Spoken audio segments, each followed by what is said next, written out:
ಓಂ ಶಕ್ತಿ ವಿಶಿಷ್ಟ ಪರಬ್ರಹ್ಮಣೇ ನಮಃ.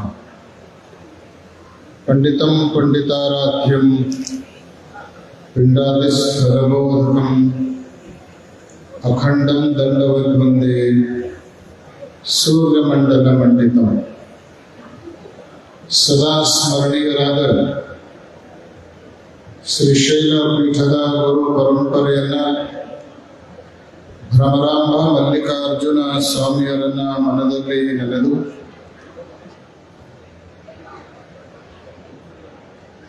ಶಿವಮೊಗ್ಗ ನಗರದ ಐತಿಹಾಸಿಕ ಬೃಹತ್ ಧರ್ಮ ಜಾಗೃತಿ ಸಮಾವೇಶ ಸನ್ಮಾನ್ಯ ಬಿ.ಎಸ್. ಯಡಿಯೂರಪ್ಪನವರಿಗೆ ಕೃತಜ್ಞತಾ ಸಮರ್ಪಣಾ ಸಮಾರಂಭದ ಅಂಗವಾಗಿ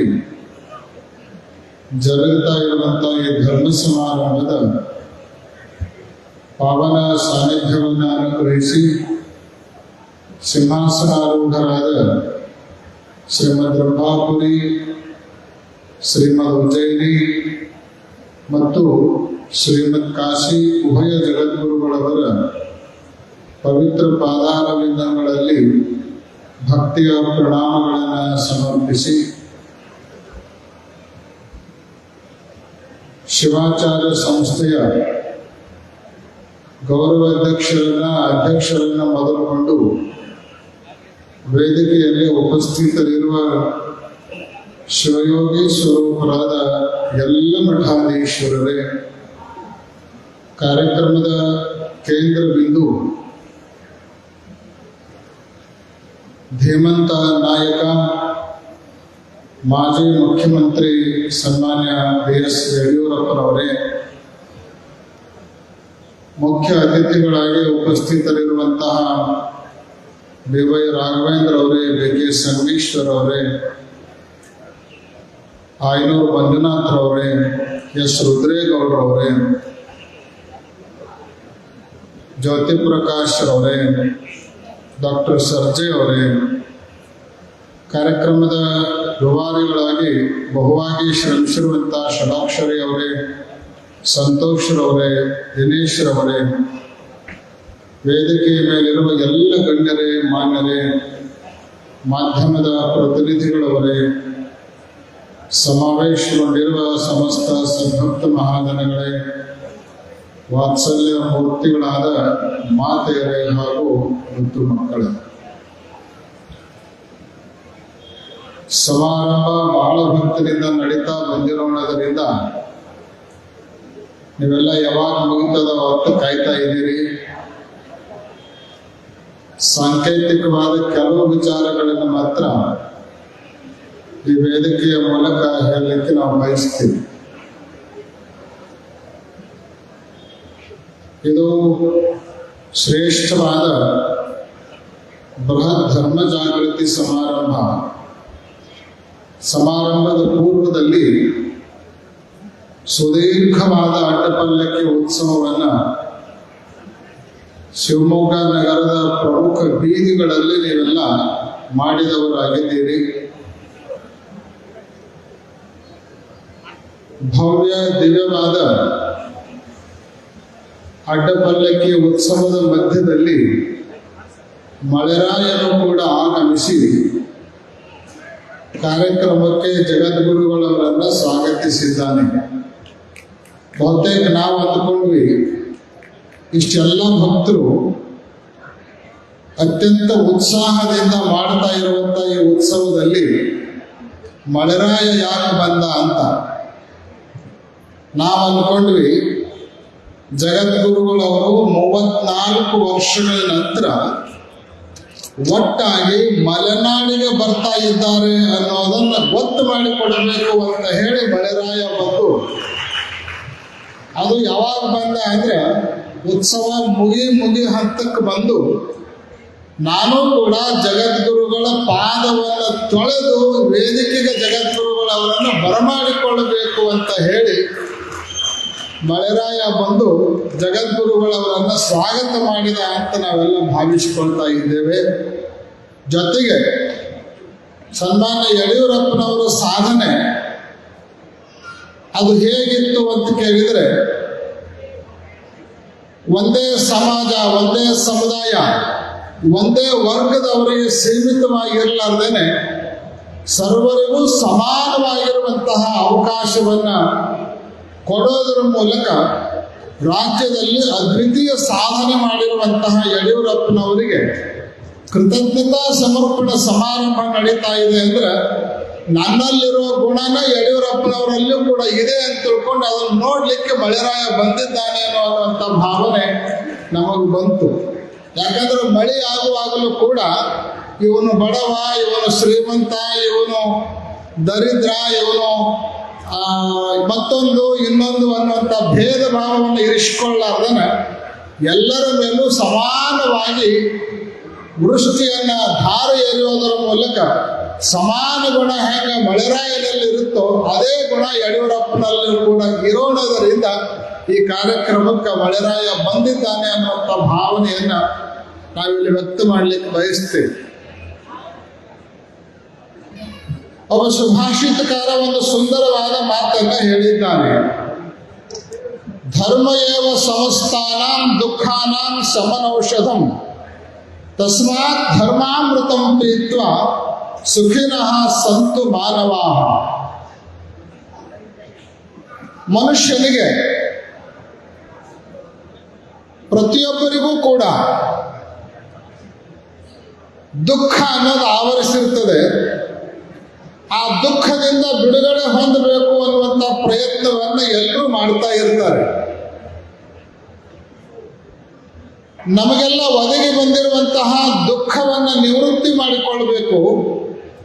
ಯಾವಾಗಲೂ ನಾವು ಸುಖವನ್ನ ಪಡಿಬೇಕು ಅಂದ್ರೆ ಅದಕ್ಕೆ ಇರುವಂತಹ ಏಕೈಕ ಮಾರ್ಗ ಅದು ಧರ್ಮ ಅನ್ನುವಂಥ ಮಾತನ್ನ ಸುಭಾಷಿತಕಾರ ಹೇಳಿದ್ದಾನೆ. ಯಾವ ಮನುಷ್ಯ ಧರ್ಮದ ಹಾದಿಯಲ್ಲಿ ಸಾಕ್ತಾನೋ ಅವನಿಗೆ ದುಃಖದ ನಿವೃತ್ತಿ ಆಗ್ತದ, ಸುಖದ ಪ್ರಾಪ್ತಿ ಆಗ್ತದೆ. ಆ ಕಾರಣಕ್ಕಾಗಿ ಪ್ರತಿಯೊಬ್ಬ ಮನುಷ್ಯ ಧರ್ಮವನ್ನು ಆಶ್ರಯಿಸಿಕೊಂಡು ಸುಖವನ್ನು ಸಂಪಾದಿಸಬೇಕು ಅನ್ನುವಂಥ ಕರೆಯನ್ನ ಸುಭಾಷಿತಕಾರ ನೀಡಿದ್ದಾನೆ. ಅಷ್ಟೇ ಅಲ್ಲ, ಎಲ್ಲಿ ಧರ್ಮ ಇರ್ತದೋ ಅಲ್ಲಿ ಸುಖ ಇರ್ತದ, ಎಲ್ಲಿ ಧರ್ಮ ಇರ್ತದೋ ಅಲ್ಲೇ ವಿಜಯನೂ ಕೂಡ ಇರ್ತದ, ಗೆಲುವು ಕೂಡ ಇರ್ತದ. ಅದಕ್ಕೇನೆ ಮಹಾಭಾರತದಲ್ಲಿ ಯಥೋ ಧರ್ಮ ತಥೋ ಜಯ ಅನ್ನುವಂಥ ಮಾತನ್ನು ಬರೆದುಕೊಂಡು ಬಂದಿದ್ದಾರೆ. ಧರ್ಮ ಇದ್ದಲ್ಲೇ ಜಯ ಇರೋದು. ರಾಮಾಯಣ ಮಹಾಭಾರತವನ್ನು ನಾವೆಲ್ಲ ನೋಡ್ತೀವಿ, ಕೇಳ್ತೀವಿ, ಓದ್ತೀವಿ. ಅವುಗಳ ಸಾರ ಏನು ಅಂತ ಕೇಳಿದ್ರೆ ಎಲ್ಲಿ ಧರ್ಮ ಇರ್ತದೋ ಅಲ್ಲೇ ಜಯ ಆಗುತ್ತೆ ಅನ್ನೋದೇ ರಾಮಾಯಣದ ಸಾರ, ಮಹಾಭಾರತದ ಸಾರನೂ ಕೂಡ. ನಿಮಗೆಲ್ಲ ಗೊತ್ತಿದೆ, ರಾಮ ರಾವಣರ ಮಧ್ಯದಲ್ಲಿ ಯುದ್ಧ ಆಯಿತು. ರಾಮನ ಕಡೆ ಏನಿತ್ತು, ರಾವಣನ ಕಡೆಗೆ ಏನಿತ್ತು, ಇದನ್ನು ಸ್ವಲ್ಪ ನಾವು ಕೂಲಂಕಷವಾಗಿ ವಿಚಾರ ಮಾಡಿದ್ರೆ ರಾವಣನ ಕಡೆಗೆ ಏನೆಲ್ಲ ಇತ್ತು, ಸಂಪತ್ತು, ಸಾಮ್ರಾಜ್ಯ, ಸೈನ್ಯ,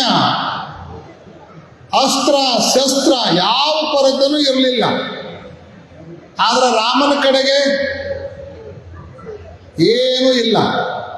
ರಾಜ್ಯ ಇಲ್ಲ, ಸಂಪತ್ತು ಇಲ್ಲ, ಆ ರಾಜ್ಯದಿಂದಂತೂ ಹೊರಗೆ ಹಾಕಿಬಿಟ್ಟಾರ.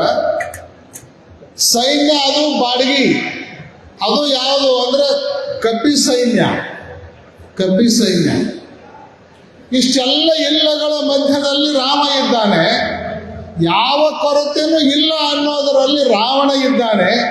ಅವರ ಇಬ್ಬರ ಮಧ್ಯದಲ್ಲಿ ಯುದ್ಧ ನಡೀತು. ಕೊನೆಗೆ ಗೆದ್ದವರು ಯಾರು? ರಾಮ ಗೆದ್ದ, ರಾವಣ ಸೋತ. ಕಾರಣ ಏನು ಅಂತ ಕೇಳಿದ್ರೆ ರಾಮನಲ್ಲಿ ಏನೇನೂ ಇರಲಿಲ್ಲ, ಆದ್ರೆ ಅವನ ಹತ್ರ ಏನಿತ್ತು ಅಂದ್ರೆ ಧರ್ಮ ಇತ್ತು. ರಾವಣನ ಹತ್ರ ಎಲ್ಲ ಇತ್ತು, ಆದ್ರೆ ಅವನಲ್ಲಿ ಧರ್ಮ ಇರಲಿಲ್ಲ.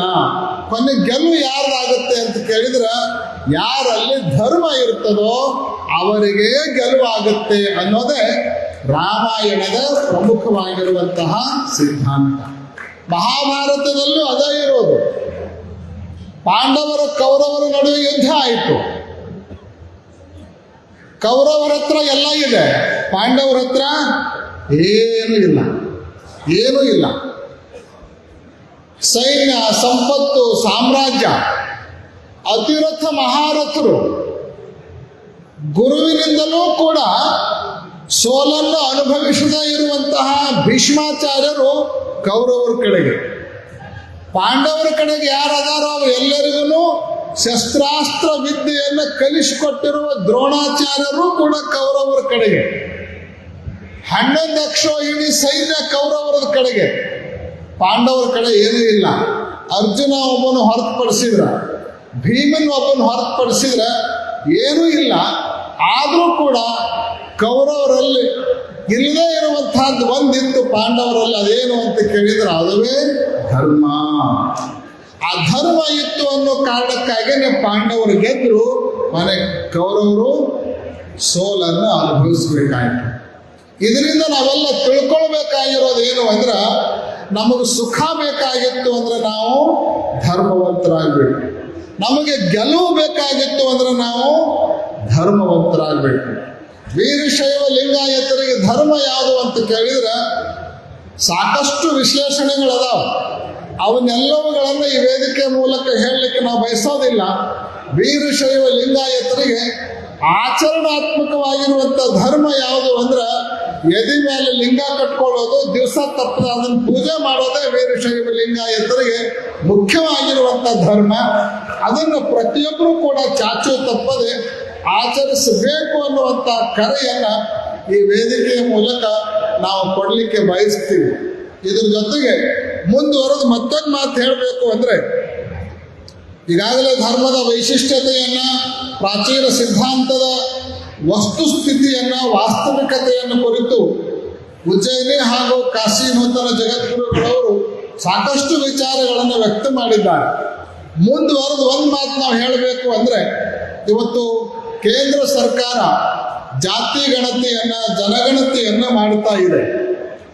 ನಿಮ್ಮ ಮನೆ ಮುಂದೆ ಜಾತಿ ಗಣತಿಯನ್ನು ಮಾಡಲಿಕ್ಕೆ ಬಂದಾಗ ನಿಮ್ಮ ವೃತ್ತಿ, ಉಪಜಾತಿ, ಆಮೇಲೆ ನಿಮಗೆ ಸರ್ಕಾರದಿಂದ ಸೌಲಭ್ಯ ಪಡ್ಕೊಳ್ಳೋದಕ್ಕೆ ಏನೇನು ಬೇಕೋ ಅದೆಲ್ಲವನ್ನ ಬರೆಸಿ, ಬೇಡ ಅಂತ ಹೇಳಂಗಿಲ್ಲ.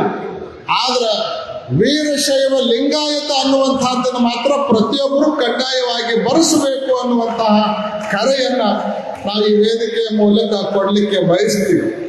ನಾವು ಮೀಸಲಾತಿಗೆ, ಸರ್ಕಾರದ ಸೌಲಭ್ಯದ ಆಮಿಷಕ್ಕೆ ಬಲಿಯಾಗಿ ವೀರಶೈವ ಅನ್ನೋದನ್ನ, ಲಿಂಗಾಯತ ಅನ್ನೋದನ್ನ ಕೈ ಬಿಟ್ವಿ ಅಂದ್ರೆ ಮುಂದೊಂದು ಸಂದರ್ಭದಲ್ಲಿ ನಮ್ಮ ಅಸ್ತಿತ್ವನೇ ಇಲ್ಲದ ಪರಿಸ್ಥಿತಿ ಬಂದ್ರೂ ಕೂಡ ನಾವು ಆ ಪರಿಸ್ಥಿತಿಯನ್ನು ಅನುಭವಿಸಬೇಕಾಗ್ತದೆ ಅನ್ನುವಂಥದ್ದನ್ನ ಈ ಸಂದರ್ಭದಲ್ಲಿ ವ್ಯಕ್ತ ಮಾಡ್ತಾ, ಅದು ಬರಬಾರದು ಅಂದ್ರೆ ನಾವೆಲ್ಲ ಜಾಗೃತರಾಗಬೇಕು, ಎಚ್ಚರಿಕೆ ವಹಿಸಬೇಕು. ನಮ್ಮ ಉಪಜಾತಿ, ವೃತ್ತಿ ಇವೆಲ್ಲವುಗಳ ಜೊತೆಗೆ ವೀರಶೈವ ಲಿಂಗಾಯತ ಅನ್ನುವಂಥದ್ದನ್ನ ಕಡ್ಡಾಯವಾಗಿ ನೀವೆಲ್ಲ ಬರೆಸಬೇಕು ಅನ್ನುವಂಥ ಕರೆಯನ್ನ ಈ ವೇದಿಕೆಯ ಮೂಲಕ ಕೊಡಮಾಡೋದರ ಜೊತೆಗೆ ಇವತ್ತು ಈ ಕಾರ್ಯಕ್ರಮದ ಮೂಲಕ ಕೃತಜ್ಞತಾ ಸಮರ್ಪಣೆಯನ್ನ ಪಡೆದುಕೊಂಡಿರುವಂತಹ ಸನ್ಮಾನ್ಯ BS ಯಡಿಯೂರಪ್ಪನವರು, ಅವರು ಕ್ರಿಯಾಶೀಲರು, ಹೋರಾಟ ಮನೋಭಾವನೆಯನ್ನು ಇಟ್ಕೊಂಡವರು. ಬಹುತೇಕ ವೇದಿಕೆ ಮೂಲಕ ಒಂದು ಮಾತು ಹೇಳಿದರೆ ಅದು ಅತಿಶಯೋಕ್ತಿ ಆಗಲಾರದು. ಯಡಿಯೂರಪ್ಪನವರು ದೇಹಕ್ಕೆ ವಯಸ್ಸಾಗಿದೆ ಹೊರತು ಅವರ ಹೋರಾಟಕ್ಕೆ ಇನ್ನೂ ವಯಸ್ಸಾಗಿಲ್ಲ. ಅವರ ಮೇಲೆ ಜನರು ಇಟ್ಟಿರುವಂಥ ಅಭಿಮಾನಕ್ಕೆ ಇನ್ನೂ ವಯಸ್ಸಾಗಿಲ್ಲ. ಆ ಅಭಿಮಾನಕ್ಕೆ ವಯಸ್ಸಾಗಿಲ್ಲ ಅನ್ನೋದಕ್ಕೆ ಪ್ರತ್ಯಕ್ಷ ಸಾಕ್ಷಿ ಶಿವಮೊಗ್ಗದ ಈ ಸಮಾರಂಭ. ಆದ್ರೆ ಇದಕ್ಕಿಂತಲೂ ಬಹಳ ದೊಡ್ಡ ದಾಖಲೆಯ ಸಮಾರಂಭ ಅಂದ್ರೆ ಮೊನ್ನೆ ಚಿತ್ರದುರ್ಗದಲ್ಲಿ ನಡೆದಿರುವಂಥ ಅವರ ಅಭಿಮಾನೋತ್ಸವ. 10 ಲಕ್ಷಕ್ಕಿಂತಲೂ ಹೆಚ್ಚು ಜನ ಸೇರಿ ಯಡಿಯೂರಪ್ಪನವರ ಅಭಿಮಾನೋತ್ಸವವನ್ನು ಆಚರಿಸ್ತಾ ಇದ್ದಾರೆ ಅಂದ್ರೆ ಯಡಿಯೂರಪ್ಪನವ್ರ ಮೇಲೆ ನಮ್ಮ ಜನ ಇಟ್ಕೊಂಡಿರುವಂಥ ಅಭಿಮಾನ ಅದು ಇನ್ನೂ ವಯಸ್ಸಾಗಿಲ್ಲ, ಇನ್ನೂ ಯಂಗ್ ಆಗಿದೆ, ಉತ್ಸಾಹದಿಂದ ಕೂಡಿಕೊಂಡಿದೆ ಅಂತ ಹೇಳೋದಕ್ಕೆ ಆ ಸಮಾರಂಭ ಸಾಕ್ಷಿಯಾಗಿತ್ತು ಅನ್ನುವಂಥದ್ದನ್ನ ಇಲ್ಲಿ ನಾವು ಹೇಳಲಿಕ್ಕೆ ಬಯಸ್ತೀವಿ. ಬಹಳಷ್ಟು ಸಂದರ್ಭದಲ್ಲಿ ಯಡಿಯೂರಪ್ಪನವರಿಗೆ ಮಾಜಿ ಮುಖ್ಯಮಂತ್ರಿಗಳು ಅಂತ ನಾವು ಕರಿತೀವಿ. ಅವರು ಸ್ಥಾನದ ದೃಷ್ಟಿಯಿಂದ ಮಾಜಿ ಮುಖ್ಯಮಂತ್ರಿಗಳಾಗಿರ್ಬೋದು, ಆದರೆ ರಾಜ್ಯದಲ್ಲಿ ಸಮಾಜದ ನಿಜವಾದ ಜನನಾಯಕರು ಯಾರು ಅಂತ ಕೇಳಿದರೆ ಅದು BS ಯಡಿಯೂರಪ್ಪನವರು ಅನ್ನೋದನ್ನ ನಾವು ಹೇಳಲಿಕ್ಕೆ ಮರೆಯೋದಿಲ್ಲ. ಅವರ ಆ ಸ್ಥಾನವನ್ನು ಯಾರೂ ತುಂಬಲಿಕ್ಕೆ ಸಾಧ್ಯ ಇಲ್ಲ. ಅಂತಹ ಒಂದು ವ್ಯಕ್ತಿತ್ವವನ್ನು ಅವರು ತಮ್ಮ ಹೋರಾಟದ ಮೂಲಕ ಪಡೆದುಕೊಂಡಿರುವಂಥವರು. ಅವರ ಈ ಬೆಳವಣಿಗೆಗೆ, ಅವರ ಈ ವಿಕಾಸಕ್ಕೆ, ಅವರ ಈ ಸ್ಥಾನಕ್ಕೆ, ಮಾನಕ್ಕೆ ಅವರ ಕ್ರಿಯಾಶೀಲತೆ, ಅವರ ಹೋರಾಟ, ಅವರ ವಿಶಾಲ ಮನೋಭಾವನೆ ಇವೆಲ್ಲವುಗಳು ಕೂಡ ಒಂದು ಕಡೆಗೆ ಕಾರಣ ಆಗಿದ್ರೆ, ಇನ್ನೊಂದು ಕಡೆಗೆ ಮುಖ್ಯವಾಗಿರುವಂಥ ಕಾರಣ ಯಾವುದು ಅಂತ ಕೇಳಿದ್ರೆ ಅವರಲ್ಲಿರುವಂತಹ ಧರ್ಮನಿಷ್ಠೆ. ಆ ಧರ್ಮನಿಷ್ಠೆಯನ್ನು ಹೊಂದಿದ ಕಾರಣಕ್ಕಾಗನೇ ಸನ್ಮಾನ್ಯ ಯಡಿಯೂರಪ್ಪನವರು ಇವತ್ತು ಈ ಮಟ್ಟಕ್ಕೆ ಬೆಳೆಯಲಿಕ್ಕೆ ಸಾಧ್ಯ ಆಯಿತು ಅನ್ನುವಂಥದ್ದನ್ನು ಕೂಡ ಇವತ್ತು ಜನಸ್ತೋಮ ತಿಳಿದುಕೊಳ್ಬೇಕು.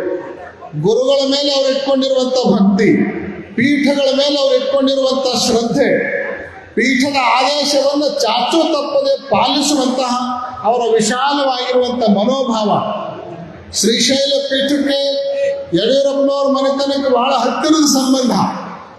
ವಾಗೀಶ ಜಗದ್ಗುರು ಮಹಾಸನ್ನಿಧಿ ಅವರು ಇನ್ನೂ ಯಡಿಯೂರಪ್ಪನವರು ಯೌವನಾವಸ್ಥೆಯಲ್ಲಿದ್ದರು.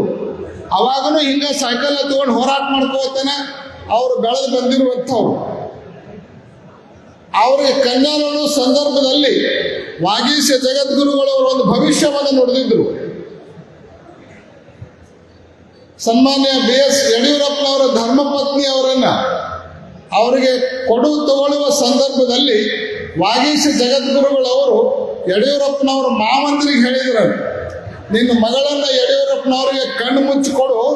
ಯಾಕೆ ಅಂದ್ರೆ ಮುಂದೊಂದು ಕಾಲಕ್ಕೆ ನಿನ್ನ ಮಗಳು ಈ ರಾಜ್ಯದ ಮಹಾರಾಣಿ ಆಗ್ತಾಳ, ಅದು ನಿನಗೆ ಗೊತ್ತಿಲ್ಲ ಅನ್ನುವಂಥ ಭವಿಷ್ಯವನ್ನ ವಾಗೀಶ ಜಗದ್ಗುರುಗಳವರು ನುಡಿದಿದ್ರು ಅನ್ನುವಂಥದ್ದನ್ನ ಇಲ್ಲಿ ನಾವು ಹೇಳಲಿಕ್ಕೆ ಬಯಸ್ತೀವಿ. ಶಿವಮೊಗ್ಗ ಜಿಲ್ಲೆಗೆ ಶ್ರೀಶೈಲ ಪೀಠಕ್ಕೆ ಬಹಳ ವಿಶೇಷವಾಗಿರುವಂಥ ಸಂಬಂಧ. ಯಾಕೆ ಅಂತ ಕೇಳಿದ್ರೆ ಅಲ್ಲಮ್ಮ ಪ್ರಭುದೇವರನ್ನು ಶ್ರೀಶೈಲಕ್ಕೆ ಕಳಿಸಿಕೊಟ್ಟಿರೋ ಜಿಲ್ಲೆ ಅದು ಶಿವಮೊಗ್ಗ ಜಿಲ್ಲೆ. ಅಕ್ಕ ಮಹಾದೇವಿಯನ್ನು ಶ್ರೀಶೈಲಕ್ಕೆ ಕಳಿಸಿಕೊಟ್ಟಿರುವಂಥ ಜಿಲ್ಲೆ ಅದು ಶಿವಮೊಗ್ಗ ಜಿಲ್ಲೆ. ಇವತ್ತು ಈ ಜಿಲ್ಲೆಗೆ ಶ್ರೀಶೈಲ ಜಗದ್ಗುರುಗಳು ಶ್ರೀಶೈಲದಿಂದ ಬಂದಿದ್ದಾರೆ ಅಂದ್ರೆ ಈ ಎಲ್ಲ ಸಂಬಂಧವನ್ನು ಮತ್ತೆ ಗಟ್ಟಿಗೊಳಿಸುವುದಕ್ಕಾಗಿ ಬಂದಿದ್ದಾರೆ ಅನ್ನುವಂಥದ್ದನ್ನ ಈ ವೇದಿಕೆಯ ಮೂಲಕ ಹೇಳಲಿಕ್ಕೆ ಮರೆಯೋದಿಲ್ಲ. ಅಂತಹ ಈ ಜಿಲ್ಲೆಯಲ್ಲಿ ನಡೆದಿರುವಂಥ ಈ ಕಾರ್ಯಕ್ರಮ ನಿಜವಾಗಲೂ ಈ ಶಿವಮೊಗ್ಗ ನಗರದ ಧಾರ್ಮಿಕ ಇತಿಹಾಸದಲ್ಲಿ ಸುವರ್ಣ ಅಕ್ಷರಗಳಿಂದ ಬರೆದಿಡುವಂತಹ ಒಂದು ಅಭೂತಪೂರ್ವ ಸಮಾರಂಭ ಅಂತ ತಿಳ್ಕೊಂಡು ಹೇಳಿದ್ರೆ ಅದು ಅತಿಶಯೋಕ್ತಿ ಆಗಲಾರದು. ಏನು ಉಜ್ಜಯಿನಿ ಜಗದ್ಗುರುಗಳವರು ಯಡಿಯೂರಪ್ಪನವರ ಉಜ್ವಲ ಭವಿಷ್ಯಕ್ಕಾಗಿ, ಉನ್ನತ ಸ್ಥಾನಕ್ಕಾಗಿ ಉಪರಾಷ್ಟ್ರಪತಿ ಅಥವಾ ರಾಷ್ಟ್ರಪತಿ ಸ್ಥಾನಕ್ಕೆ ಬರಲಿಕ್ಕೆ ಬಿಜೆಪಿ ಸರ್ಕಾರ ಯೋಚನೆ ಮಾಡಬೇಕು ಅಂತ ಏನು ಹೇಳಿದ್ದಾರೆ, ಅದಕ್ಕೆ ಎಲ್ಲಾ ಜಗದ್ಗುರುಗಳವರ ಸಂಪೂರ್ಣ ಸಮ್ಮತಿ ಇದೆ ಅನ್ನುವಂತಹದ್ದನ್ನು ಕೂಡ ಇಲ್ಲಿ ನಾವು ಹೇಳಲಿಕ್ಕೆ ಬಯಸ್ತೀವಿ. ಅದರ ಜೊತೆಗೆ ಇಷ್ಟೆಲ್ಲ ಸರ್ವ ಸಮುದಾಯಗಳನ್ನು ಸಮಾನವಾಗಿ ನೋಡ್ತಾ ರಾಜ್ಯದ ವಿಕಾಸಕ್ಕೆ ಬಹಳ ದೊಡ್ಡ ಕೊಡುಗೆಯನ್ನು ಕೊಟ್ಟಿರುವಂತಹ ಯಡಿಯೂರಪ್ಪನವರ ಬಗ್ಗೆ ಇರುವಂತಹ ಏನು ಉತ್ಸಾಹ ಇದೆ, ಏನು ಅವ್ರ ಮೇಲೆ ಅಭಿಮಾನ ಇದೆ, ಅವ್ರ ಮೇಲೆ ಪ್ರೀತಿ ಇದೆ, ಆ ಪ್ರೀತಿಯನ್ನೇ ಬರುವ ದಿನಮಾನಗಳಲ್ಲಿ ಅವರಷ್ಟೇ ಕ್ರಿಯಾಶೀಲರಾಗಿ, ಅವರಷ್ಟೇ ಜನಾನುರಾಗಿಗಳಾಗಿ, ಅವರಷ್ಟೇ ರಾಜ್ಯದ ಬಗ್ಗೆ ಅಭಿಮಾನವನ್ನ ಇಟ್ಕೊಂಡಿರುವಂತಹ ನಮ್ಮ ವಿಜಯೇಂದ್ರ ಅವ್ರ ಮೇಲೆ, ರಾಘವೇಂದ್ರ ಅವ್ರ ಮೇಲೂ ಕೂಡ ಜನರ ಪ್ರೀತಿ ವಿಶ್ವಾಸ ಯಡಿಯೂರಪ್ಪನವ್ರ ಮೇಲೆ ಇರುವಷ್ಟೇ ಮುಂದೆ ಕೂಡ ಇರಬೇಕು ಅನ್ನುವಂಥ ಕರೆಯನ್ನು ಕೂಡ ಈ ವೇದಿಕೆಯ ಮೂಲಕ ನಾವು ಕೊಡಲಿಕ್ಕೆ ಬಯಸ್ತೀವಿ. ಏನು ಆಯನೂರು ಮಂಜುನಾಥ್ರವರು ಯಡಿಯೂರಪ್ಪನವ್ರ ಬಗ್ಗೆ ಮಾತನಾಡಿದ್ದಾರೆ, ಆ ಎಲ್ಲ ಮಾತುಗಳು ಕೂಡ ಅಕ್ಷರಶಃ ಸತ್ಯ ಅನ್ನುವಂತಹದ್ದನ್ನು ಕೂಡ ಹೇಳ್ತಾ, ಅಂತಹ ಸನ್ಮಾನ್ಯ ಯಡಿಯೂರಪ್ಪನವರಿಗೆ ಇನ್ನೂ ಆ ಶತಮಾನೋತ್ಸವವನ್ನು ಆಚರಿಸಿಕೊಳ್ಳುವಂಥ ಸೌಭಾಗ್ಯ ಅವರಿಗೆ ಲಭಿಸಲಿ. ಹೆಚ್ಚಿನ ಆರೋಗ್ಯವನ್ನ, ಆಯುಷ್ಯವನ್ನ ಜಗದ್ಗುರು ಪಂಚಾಚಾರ್ಯರು, ಶ್ರೀಶೈಲ ಪೀಠದ ಎಲ್ಲ ಜಗದ್ಗುರುಗಳು ಅವರಿಗೆ ಅನುಗ್ರಹಿಸಿ ಹಾಗೆ ಹಾರೈಸಿ ಈ ಕಾರ್ಯಕ್ರಮದ ಯಶಸ್ಸಿಗೆ ಶ್ರಮಿಸಿರುವಂತಹ ಷಡಕ್ಷರಿ ಅವರನ್ನ, ಸಂತೋಷರವರನ್ನ, ದಿನೇಶ್ರವರನ್ನ, ಜ್ಯೋತಿ ಪ್ರಕಾಶ್ರವರನ್ನ, ಮಂಜುನಾಥರವರನ್ನ ಮತ್ತೊಮ್ಮೆ ಸನ್ಮಂಗಲ ಆಶೀರ್ವಾದಗಳ ಮೂಲಕ ಅಭಿನಂದಿಸಿ ಪಾಲ್ಗೊಂಡಿರುವಂತ ತಮ್ಗೆಲ್ಲರಿಗೂ ಕೂಡ ಒಳಿತನ್ನು ಬಯಸಿ, ಜೊತೆಗೆ ಅವರಿಗೆ ಹೆಗಲಿಗೆ ಹೆಗಲು ಕೊಟ್ಟು ನಮ್ಮ ಬಿಳಕಿ ಶ್ರೀಗಳವರು, ತಾವರಗೆರೆ ಶ್ರೀಗಳವರು, ಮಳಲಿ ಶ್ರೀಗಳವರು ಕೂಡ ದುಡಿದಿರುವಂತಹದ್ದನ್ನು ಇಲ್ಲೇ ಉಲ್ಲೇಖ ಮಾಡಿ ಎಲ್ಲರಿಗೂ ಕೂಡ ಒಳಿತನ್ನು ಬಯಸಿ ಆಶೀರ್ವಚನವನ್ನು ಪೂರ್ಣಗೊಳಿಸ್ತಾ ಇದ್ದೇವೆ. ಓಂ ಶಾಂತಿ ಶಾಂತಿ ಶಾಂತಿ.